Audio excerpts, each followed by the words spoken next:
Assalamualaikum warahmatullahi wabarakatuh. Yang terhormat Bapak Drs. Muhyasin MAG selaku dosen pengampu mata kuliah Metodologi Studi Islam, dan tidak ketinggalan pula teman-teman semester 5 PAIA 8 yang saya sayangi. Kami dari kelompok 10 yang beranggotakan saya Nurul Faizatinova dan teman saya Dwi Nurhayati Wulandari. Kami akan membawakan makalah kami yang berjudul Studi Islam dengan Pendekatan Filologi. Poin yang akan kita bahas pada pertemuan kali ini ada 3 poin, yaitu yang pertama, studi Islam dengan pendekatan filologi. Yang kedua, objek, tujuan, dan metode penelitian filologi. Yang ketiga yaitu studi Al-Quran dan Hadis dengan pendekatan filologi. Baik, untuk penjelasan yang pertama, pengertian filologi.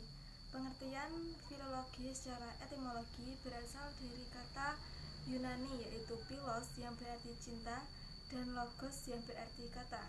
Bentuk kedua kata tersebut jika digabung jadi cita kata atau senang bertutur.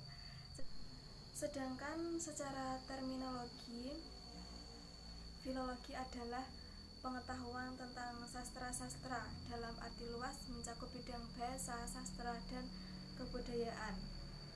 Nabilah Lubis 2007, dalam bahasa Arab, filologi adalah ilmu tahqiq al-nasyuh. Jadi dapat disimpulkan bahwa pengertian filologi secara etimologi, pendekatan berarti cara atau aktivitas untuk mendekati sesuatu. Filologi berguna untuk meneliti kajian linguistik, makna kata-kata, dan penelitian terhadap ungkapan karya sastra. Dengan demikian, seorang filolog akan berurusan dengan kata-kata tulisan tangan yang di dalamnya ada teks yang terkandung dalam satu naskah yang ditulis secara tulis tangan.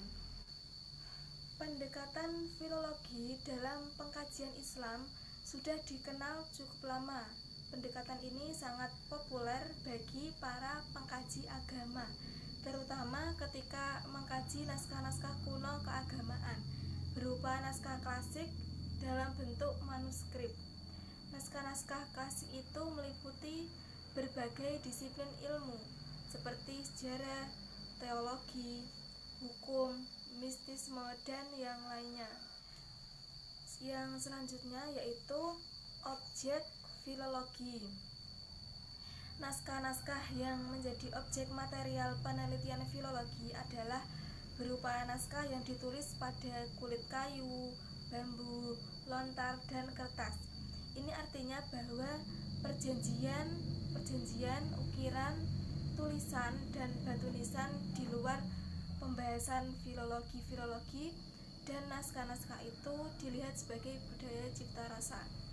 Penyebutan istilah klasik pada teks-teks Nusantara pada hakikatnya lebih ditekankan kepada masalah waktu dan periode masa lampau di Indonesia. Biasanya disebut dengan pramodern, yaitu suatu kondisi di mana pengaruh Eropa belum masuk secara intensif. Melalui penggarapan naskah filologi, seorang filolog mengkaji teks klasik dengan tujuan ingin mengetahui teks itu sesempurna mungkin dan selanjutnya menempatkan dalam konteks sejarah suatu bangsa. Dengan mempelajari keadaan teks yang sebenarnya sebagaimana adanya, maka teks dapat terungkap secara sempurna dan secara rinci. Dapat dikatakan bahwa seorang filolog mempunyai tujuan umum dan tujuan khusus. Tujuan umumnya yaitu ada 3. Yang pertama, memahami sejauh mana perkembangan suatu bangsa melalui sastranya. Yang kedua, memahami makna dan fungsi teks bagi masyarakat penciptanya atau penulisnya. Yang ketiga, mengungkapkan nilai-nilai budaya lama sebagai alternatif perkembangan kebudayaan.